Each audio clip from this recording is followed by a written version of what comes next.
నేను చాలా ఏళ్ల క్రితం నెదర్లాండ్స్ వెళ్ళాను. ఒక వారం 10 రోజుల పాటు అక్కడ బ్యాంకుని అధ్యయనం చేశాను.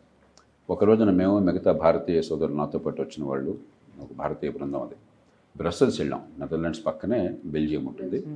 దేశాలే కానీ మన చిన్న రాష్ట్రాల కంటే చిన్నవి, అంటే అక్కడికి ఇట్లా లేకపోతే రేసిన దేశం దగ్గర పోతాం.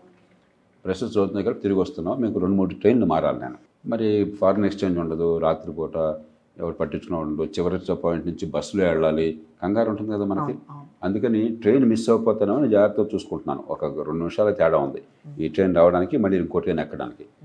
ట్రైన్ ఆలస్యం అయితే నేను ఆ కండక్టర్ని పిలిచి, అమ్మ నాకు ట్రైన్ మరి మీ నెక్స్ట్ ట్రైన్ క్యాచ్ చేయాలి, ఇది మిస్ అయితే 1 గంట లేట్ అవుతుంది, సాయంత్రం రాత్రి అయిపోతుంది, కంగారు పడ్డాను. ఏం పర్లేదు సార్, టైంకి వెళ్తుంది.